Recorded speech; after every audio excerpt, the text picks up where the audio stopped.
All right, so hello everybody, welcome. We're talking about Tetzaveh today. Hello everyone. We're talking about Tetzaveh. This is actually quite a short Torah portion, in years. It is combined with the Torah portion of Trumah. And really, this Torah portion talks about the priests more than anything else. It opens up with a short few verses about the menorah, goes on to the priestly garments, then to the specific sacrifices that the Aaron and his sons need to bring. This Torah portion really discusses the process by which Aaron and his sons become anointed as priests, tabernacle. And at the very end, a little bit, the incense altar.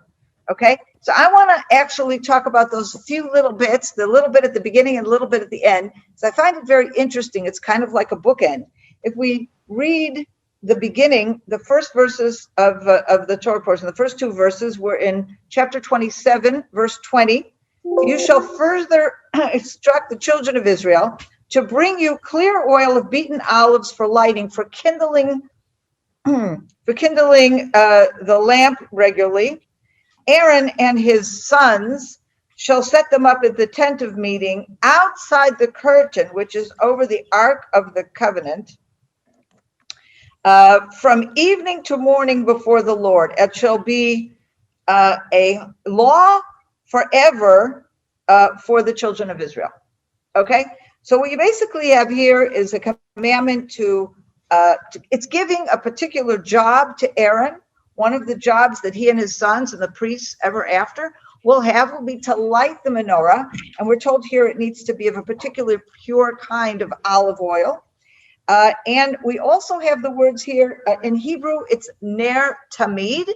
It is a permanent or everlasting light, okay? At the end of the Torah portion, I'll just read that little bit now. We'll kind of try to put them together. At the very end of the Torah portion, chapter 30, we begin with the rules about the incense altar. And it says as follows, we'll read starting from verse 7. On the incense altar, Aaron shall burn aromatic incense. He shall burn it every morning when he lights the lamp. So when he tends the lamp or the candles. And Aaron shall burn it at twilight when he lights the candles or the lamps, a regular incense offering before the Lord throughout the ages. And then he goes on to talk about the importance of keeping the rules with regard to the incense altar. So here we have really a connection between these two things. At the very beginning of the Torah portion, we learn that Aaron is going to, and his sons are going to light the menorah every single day. And it will be a constantly burning light. And here we have that he will offer the incense on the incense altar at the same time in the evening when he lights the candles. So there's sort of a connection there. And so what I would like to, first of all, figure out what is some of the meaning of these things and can we find any kind of connection? Okay, so first of all, the incense altar. I'm going to start backwards. The incense altar, that is something that is located right in the front of the Holy of Holies. And the incense actually serves, when they bring the incense, there's a whole list of different kinds of herbs and spices that are burnt, and they create this screen of smoke. And actually, one of the purposes of this incense altar is to create the screen of smoke. And it's no coincidence that takes place just before the curtain that separates the holy of the holy part of the tabernacle or of the temple with the Holy of Holies. Behind the curtain into the Holy of Holies, the only thing behind that curtain is the Ark of the Covenant. And that is closed with a curtain. And that is a place that is so holy that only one person, the high priest, can enter into that space once a year on Yom Kippur, on the Day of Atonement. And so actually on the Day of Atonement, the high priest takes incense with him in to the Holy of Holies. And that's part of this idea of a screen. We discussed in the past, especially last week, I think we also talked about it, how the temple itself, or the tabernacle, represents this combination of a place of intimacy with God and yet a place of distance. It is a place where we focus our attention, where we know it is where God's presence dwells among us, and therefore it is the closest we can get to God's essence, to his holiness. And at the same point, throughout this whole structure and everything we learn about it, is that there's a very important to maintain the distance. God is not our best friend. We're not supposed to go and say, hey, God, I was thinking about this. What do you think? So much is created within these rules and within the structure to ensure that there's an appropriate distance and that we appreciate that God is something else, okay? We saw that as well when we talked about Revelation and Mount Sinai, how Moses was the only one who could go up the mountain, and all the others was very important that they had to keep their distance. And we had the thundering and the lightning and all the sounds and everything, and the absolutely awe-inspiring experience of God actually speaking to the nation, which at the same time was terrifying and at the same time was very immediate. So we have this relationship between the immediacy and the distance. And so the incense altar is just one element that adds to this understanding, adds to this important element of the screen, of the smoke screen between the Holy of Holies and the rest of whoever's in the temple and of course beyond. We also, though, know that this is a very good smell. Incense is always a good smell, and there's all kinds of beautiful flowers and herbs and spices and things that actually are used also for perfume, that are burnt and give up a very, very beautiful smell. So that, I think, is what we see when we talk about the incense altar. Now let's go back to the menorah. And we went back at the beginning of the verse. I noticed this word ner tamid, an ongoing light. Now, ner, in modern Hebrew, we've referred to the word ner means candle, okay? But in my English, it says lamps.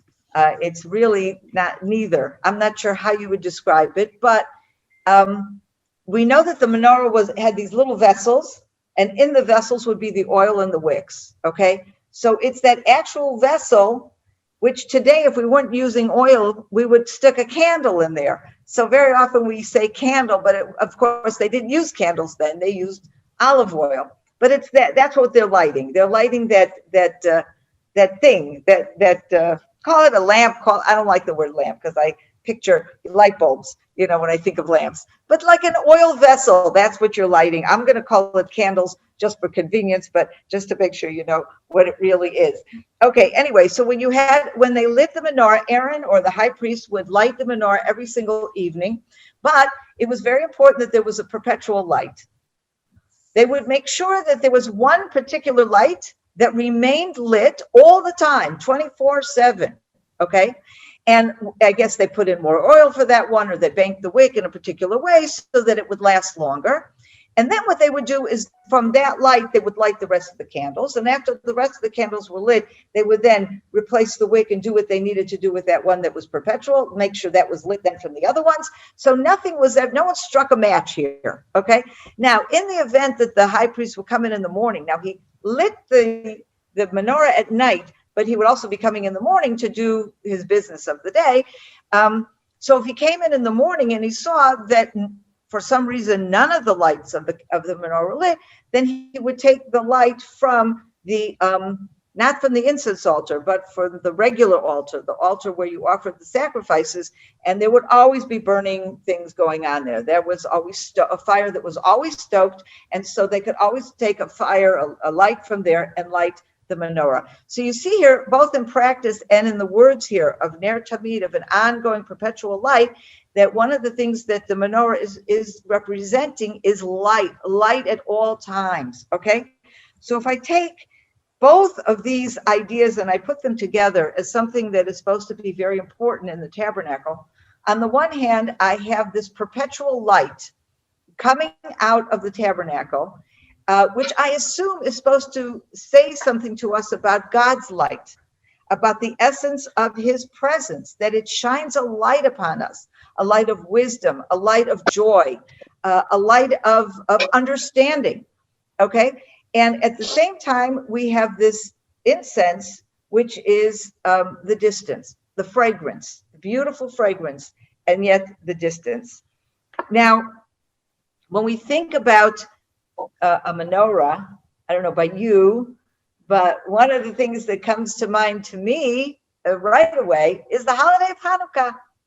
Holiday of Hanukkah, of course, to celebrate the holiday today, everybody gets their menorah and they light their candles, you know, and that's the big celebration. But why do we do that?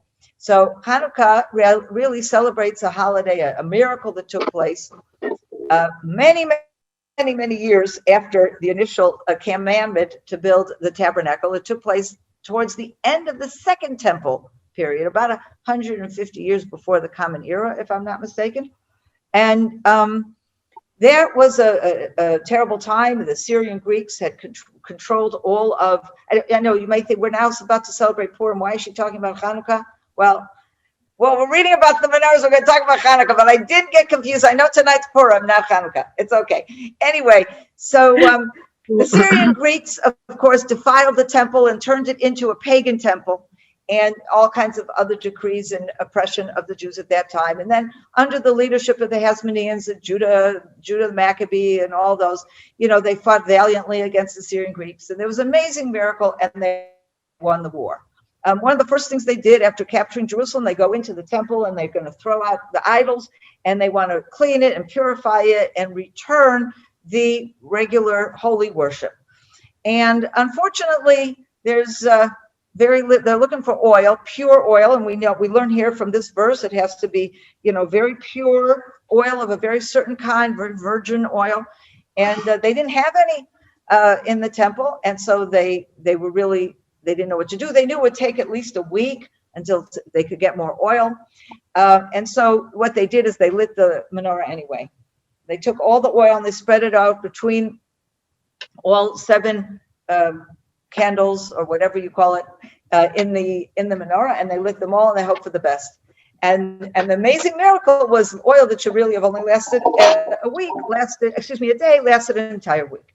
Now, what's very interesting is there's an ancient book, a few books, the Book of the Maccabees, if you've heard of these. These are non-biblical books that are written during the time of the Second Temple, Jewish books. Okay, and they're very interesting. They don't have the level of holiness of the Bible.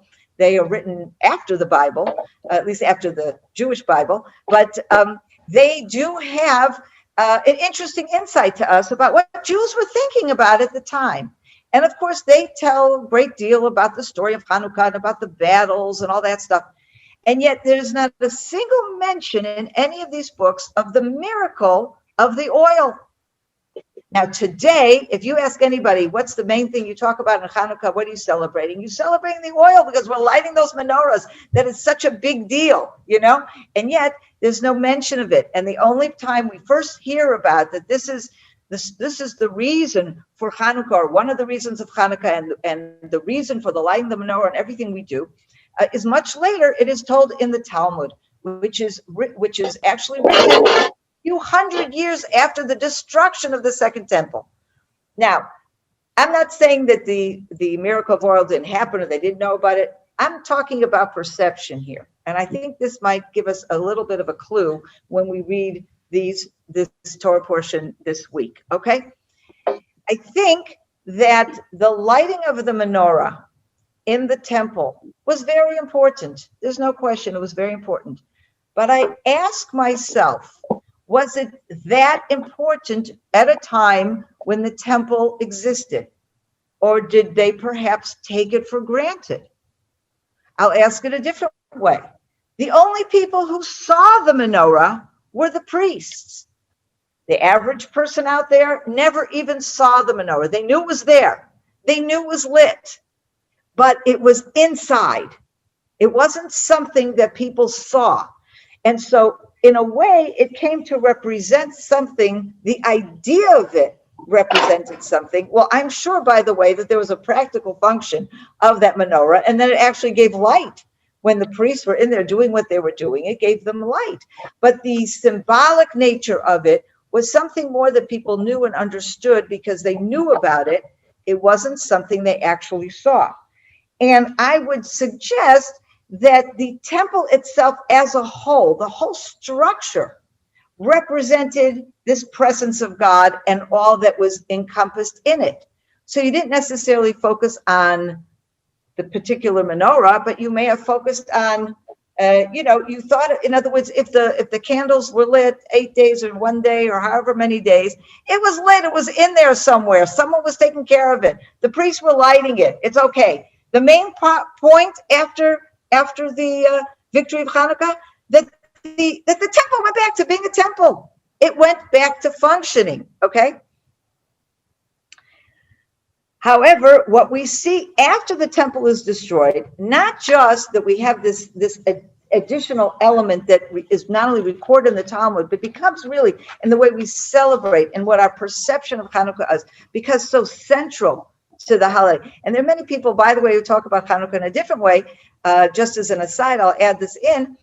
In Israel today, especially in secular Israel, the military victory of Hanukkah has taken far more prominence in our consciousness than it was through 2,000 years of exile, when the Jewish people were spread out all over the world, and the last thing they could relate to was having their own country and their own military.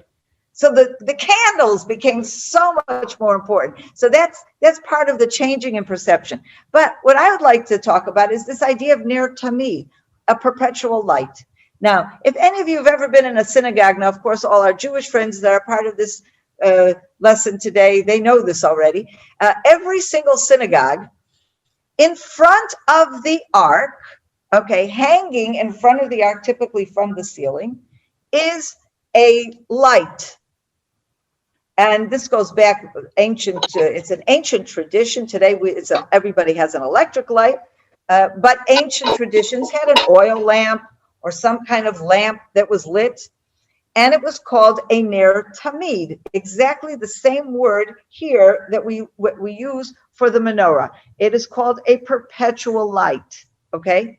And the whole structure of our synagogue and the things we do in our synagogue has been, and we discussed this a bit last week as well, the synagogue has become a mini replacement for the temple. And so there's a number of customs and things that we do when we're in the synagogue, that in the prayers that we say, that remind us of what was happening in the temple. But this particular thing, this idea of a perpetual light. And I think that most people who are in a synagogue and see that perpetual light, they may know it has something to do with the menorah, but I would venture to say that in the minds of most people attending a synagogue, when they see that perpetual light, to them it means a perpetual light of God, a perpetual light of God's protection. It's a way of saying to us, this synagogue will always be here. We will always be here to come and pray. And what does that represent? That God is going to hear our prayers. That God is always there. And how do we represent that? By having this perpetual light.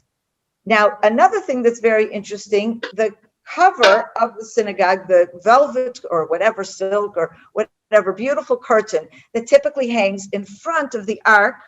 Today we don't, it's the same word, by the way. We say the Holy Ark. It's not the Ark of the Covenant, but it's the Holy Ark. And that, of course, is reminiscent of the Ark of the Covenant in the temple, where we had the 10 Commandments. And today in our modern synagogue, we have an ark that has the Torah scrolls.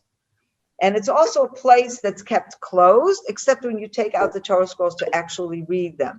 Okay. On the curtain of that Torah scroll, of the curtain in front of the ark where the Torah scrolls are, is typically an inscription. It's the rare synagogue that doesn't have this inscription. And it's inscription or somewhere there. And if it's not on the curtain, it's somewhere on the ark will have this inscription. In Hebrew, it's Shiviti Hashem lenegdi tamid. I am ever mindful of the Lord's presence. And you may have been sensitive to the Hebrew word tamid. It's the same word of the ner tamid. It means always. I am always mindful of God's presence, and there is always a light. And the two of them go together. I am always mindful of God's presence when I come into the synagogue, and the light represents the everlastingness, alwaysness of God's presence. I have that perpetual sense, and God in essence is really there. And that light, that everlasting light, is something that represents us. Okay? So I think, first of all, definitely the way we perceive these things today, when we have no temple, we've taken with us these two elements, I think, of the temple that are very important: the need to feel God's presence, and yet at the same time, there's always that curtain, that ketoret, that incense screen, that smoke that leaves a turn. It's even today in the synagogue, the ark is always closed, the curtain is closed, and yet we have this idea of God's everlasting presence in front of us, and the light, which is symbolizing that everlasting presence as well. And I think also when we think about what the temple meant or the tabernacle, which we're doing now, remember we are talking about the children of Israel who have just recently left Egypt, and they may or may not have remembered their traditions of a monotheistic faith. It isn't clear. You'll remember Moses goes to them and he reminds them, he says, I represent the God who spoke. I represent El Shaddai, the God who spoke, who was of your forefathers, Abraham, Isaac, and Jacob. And it's not 100% clear how well they remembered that and remained faithful to that all those years in Egypt in slavery before Moses came to them. But what is very clear is that we're in a pagan society, okay? And as they come out of Egypt, God is bringing them to a completely different way of looking at life. He's bringing them, first of all, introducing them to the idea of the belief in one God, and a God who doesn't have any physical presence, a God that we know is there, but he is not an idol, he's not a statue, he's not a person, he's this presence all around us that we cannot see and we cannot touch. He has no physical manifestation. However, what do we have in the tabernacle? We have a place, and this, of course, helps the people. What do you mean? I can't see God. So what am I supposed to do? Who am I supposed to pray to? Where am I supposed to direct my prayers? So we have a tabernacle that becomes a place to direct your prayers. But with that Holy of Holies, it's kind of off limits, okay? So that we don't feel like there's something in there we can touch. No. The ark is not God. And in fact, this is something that later on, the children of Israel will sin because they'll think the Ark of the Covenant is magic. And you remember with Eli the prophet, when his sons take the Ark of the Covenant out to battle, and then it falls into the hands of the Philistines. And all of this is coming from a totally wrong perception. They think the Ark itself is magic. The Ark itself is God. The Ark's not God. The Ark just represents God, and that may be one of the reasons for the smoke and for the distance, so that we don't attribute God to something physical, because it's not physical. And yet, what we do see in the tabernacle, God has an understanding that, look, we're human beings. He's not going to want us to touch something, because he's not going to want us to feel that an inanimate object is actually God, okay, or holy, or magical, or something like that. However, we have two things that we talked about today. We have incense with its beautiful fragrance, and we have the menorah with its light. Okay, these are something that play at our senses, our smell and our sight. And yet when you see, it's very interesting, you can see a statue, but then you're seeing something you can also feel. When you see smoke incense, you're not feeling it. You see the cloud. When you see a flame, there's nothing there you can touch. You're seeing a phenomenon of energy, actually. You see it, but you can't touch it. You get burned. But even if you touched it, you wouldn't be touching what you're seeing.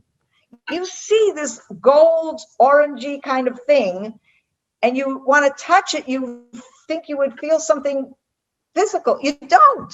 It's just this energy that shows up in light, in that beautiful thing. And so I think there's something very significant about these two items, this light and this incense, that enables us to have a sense of God's presence on the one hand, and yet represent the fact that he is without a physical manifestation, something else, something more ephemeral, something more, I don't know, that we can't actually literally can't put our fingers on.